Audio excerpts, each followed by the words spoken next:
পোস্টের পরে যে অপশনটি রয়েছে সেটি হচ্ছে মিডিয়া। এই মিডিয়া সেকশন থেকে আমাদের ওয়েবসাইটে যত কন্টেন্ট রয়েছে মিডিয়া টাইপের কন্টেন্ট, যেমন ইমেজ, অডিও, ভিডিও ইত্যাদি কন্টেন্টগুলোকে আমরা এখানে নতুন কন্টেন্ট আপলোড করতে পারি, বা এখান থেকে কোনো কন্টেন্টকে ডিলিট করতে পারি, বা কোনো কন্টেন্টকে এডিট করতে পারি। ফর এক্সাম্পল, আমরা পোস্ট পর্বগুলোতে যে অডিও, যে ইমেজগুলো এবং যে অডিও ফাইল আমরা আপলোড করা দেখেছি, দেখুন সেই ফাইলগুলো আমি যখন মিডিয়াতে ক্লিক করে মিডিয়া লাইব্রেরিতে আছি, সেই সব ফাইলগুলো এখানে প্রদর্শিত হচ্ছে।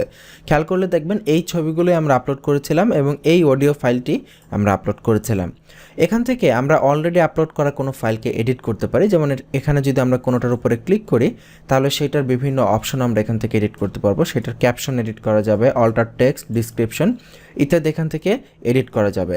এবং তার পাশাপাশি সেটার যে ইউআরএল, অর্থাৎ সেটার যে লিঙ্ক, সোর্স ফাইলের লিঙ্ক, সেটা এখান থেকে কপি করা যাবে। যেমন আমি যদি কপি করে এই ইউআরএল এখানে পেস্ট করি, দেখব এই ইমেজটি প্রদর্শিত হচ্ছে। তবে এখানে একটি কথা, এটা কিন্তু লোকাল হোস্টে আছি আমরা, দ্যাটস ওয়াই এটা শুধুমাত্র আমারটা আমিই দেখতে পারবো, আমি ছাড়া বাইরের কেউ এই লিঙ্ক দিলে দেখতে পারবে না। এখান থেকে আপনি অ্যারো আইকনে ক্লিক করে একটা থেকে আরেকটাতে যেতে পারবেন এবং এইভাবে এগুলোকে এখান থেকে এডিট করতে পারবেন। এখানে দেখুন, নতুন কোনো লাইব্রেরি যদি আপলোড করতে চান, এখানে অ্যাড নিউতে ক্লিক করবেন। ঠিক একইভাবে ড্র্যাগ অ্যান্ড ড্রপ করতে পারেন। চাইলে কম্পিউটারের ভেতর থাকা কোনো ফাইলকে টেনে এনে এটার উপরে ছেড়ে দিতে পারেন, তাহলে সেটা আপলোড হবে। অথবা সিলেক্ট ফাইলে ক্লিক করে আপনি এখান থেকেও আপনি আপলোড করে দিতে পারেন আপনার পছন্দের ফাইল। এখানে একটি বিষয় দেখানো ইম্পর্ট্যান্ট, দেখুন এই যে অপশনটি, যেটা আমরা বলেছিলাম পরে দেখাবো, যে maximum upload file size 2 megabyte, 2 megabyte দেওয়া আছে ম্যাক্সিমাম আপলোড ফাইল সাইজ। তো এই যে মাত্র 2 মেগাবাইট, এইটার রিজন হচ্ছে যে আমরা এখানে এই মিডিয়াতে 2 মেগাবাইটের বেশি কোনো কিছু আপলোড করতে পারবো না। কিন্তু দেখা গেছে মাঝে মাঝে এমন অনেক বিষয় আপলোড করার প্রয়োজন পড়ে যেটার ফাইল সাইজ 2 মেগাবাইটের থেকে অনেক বেশি। তো সেই ধরনের ফাইল সাইজ আপলোড কিভাবে করব, বা এই যে ম্যাক্সিমাম আপলোড ফাইল সাইজ যে লিমিট রয়েছে সেটাকে কিভাবে ইনক্রিজ করব। তো প্রথমে আমরা দেখি এটা যে 2 মেগাবাইট এটা কিভাবে কাজ করে। আমরা সিলেক্ট ফাইলসে ক্লিক করে একটা বড় কোনো ফাইল এখানে আপলোড করার চেষ্টা করি যেটা 2 মেগাবাইটের বেশি। ফর এক্সাম্পল, এই যে একটা ইমেজ এখানে আছে, এখানে এই ইমেজটার কথা চিন্তা করুন। রাইট ক্লিক করে প্রপার্টিজে দেখে নিচ্ছি কত, এখানে দেখুন 9.88 মেগাবাইট।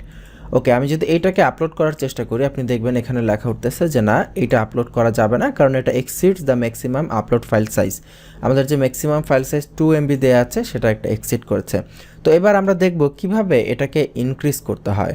এই ফাইল সাইজকে ইনক্রিজ করার বেশ কিছু মেথড রয়েছে। তো তার মধ্যে একটি মেথড হচ্ছে htaccess মেথড। আপনার যে ওয়ার্ডপ্রেসের htaccess ফাইল রয়েছে সেটাকে এডিট করে এই ফাইল সাইজকে ইনক্রিজ করা যায়। তো এটা করার জন্য আমরা আমাদের প্রজেক্ট ফোল্ডার, অর্থাৎ প্রজেক্ট 01 নামে যে ফোল্ডার রয়েছে সেটার ভেতরে ঢুকবো। এখানে দেখবেন htaccess নামে একটি ফাইল রয়েছে, এই ফাইলটাকে আমরা এডিট করব। তো আমি এটাকে নোটপ্যাড প্লাস প্লাস দিয়ে ওপেন করছি, আপনি রেগুলার নোটপ্যাড দিয়ে ওপেন করতে পারেন। এই হচ্ছে আমাদের htaccess এর ফাইল। এই htaccess এর কাজ হচ্ছে আমাদের ওয়েবসাইট সংক্রান্ত অনেক কিছুকে, যখন আপনার কোনো সার্ভার এটাকে হিট করবে, কোনো ইউজার যখন এটাকে আপনার ওয়েবসাইটে ঢোকার জন্য হিট করবে, তখন ওইটা কীরকম আচরণ করবে সেটার অনেক বৈশিষ্ট্য এই htaccess ফাইল কন্ট্রোল করে। তো এই htaccess এর ভেতরে আমাদেরকে একটি কোড দিতে হবে। আপনাদের সুবিধার্থে কোডটি আমরা আগে থাকতে রেডি করে রেখেছি। এই কোডটি আমরা কপি করব। এই কোডটি আমাদের সোর্স ফোল্ডারের ভেতর দেওয়া থাকবে, এই কোডটি আপনারা সেখান থেকে পেয়ে যাবেন। তো এটাকে কপি করে আমরা আমাদের htaccess এর শেষে এইভাবে পেস্ট করে দেব। এবং এখানে দেখুন কোডটিতে লেখা আছে, আমি যদি এটাকে বড় করি, যে PHP value upload maximum file size কত মেগাবাইট হবে, 512 মেগাবাইট। পোস্ট এক একটা পোস্টের ম্যাক্সিমাম সাইজ কত হবে, 512। মেমোরি লিমিট কত হবে, 3000 MB। দেন ম্যাক্স এক্সিকিউশন টাইম হবে 180 সেকেন্ড এবং PHP value max input time হবে 180 সেকেন্ড। তো এইটা দিয়ে এবার আমরা সেভ করি। সেভ করে এবার আমাদের মিডিয়া যে লাইব্রেরি আছে এটাকে আমরা পুনরায় পেজটাকে রিলোড করি। রিলোড করলে আমরা অ্যাড নিউতে যাই। এবার দেখুন এখানে এটা চেঞ্জ হয়ে গেছে, ম্যাক্সিমাম আপলোড সাইজ 512 MB। এবার আমি যদি বড় কোনো ফাইল সাইজ এখানে আপলোড করতে চাই, যেমন এখানে একটি ইমেজ রয়েছে, দেখি এটা ফাইল সাইজ কত, 2.3 MB। এবার এটাকে যদি আমি আপলোডে দিই, ওপেনে ক্লিক করছি, দেখুন 2 মেগাবাইটের থেকে বেশি ফাইল সাইজ ছিল, এটা আপলোড হচ্ছে। তার মানে এখন আমরা আপ টু 512 MB পর্যন্ত আপলোড করতে পারবো। আমরা যদি এখান থেকে এই ভ্যালুটাকে আরও বাড়িয়ে দিই তাহলে এটা আরও বেড়ে যাবে। তবে 512 MB সাধারণত লাগে না, যদি আপনার লাগে আপনি এই ভ্যালুগুলোকে আপ অ্যান্ড ডাউন করে কন্ট্রোল করতে পারেন। তো এই ম্যাক্সিমাম আপলোড ফাইল সাইজ আপনি যখন লাইভ সার্ভারে আপডেট করতে যাবেন, এটার একটা সমস্যা হচ্ছে কি, অনেক সময় কাজ করে না। php.ini ফাইলটাকে কন্ট্রোল করেও অনেক সময় এটা বাড়ানো যেতে পারে, তবে অনেক সময় দেখবেন এই ম্যাক্সিমাম আপলোড ফাইল সাইজ এইভাবে কোড দিয়ে করলে কাজ করতেছে না। তো এর জন্য একটি সহজ সমাধান আছে। সহজ সমাধান হচ্ছে প্লাগইনের মাধ্যমে এই ম্যাক্সিমাম আপলোড ফাইল সাইজটাকে কন্ট্রোল করে ফেলা। তো যেহেতু আমরা এখনও প্লাগইনটা দেখি নাই, তো এই জন্য আসলে আমি এখানে আর দেখাচ্ছি না। যখন আমরা প্লাগইনের ব্যবহার দেখব তখন আপনারা বুঝতে পারবেন। তো এখন আপাতত আমরা এই STAccess মেথডটাই দেখলাম যে আমাদের আপলোড ফাইল সাইজটা ইনক্রিজ হয়েছে।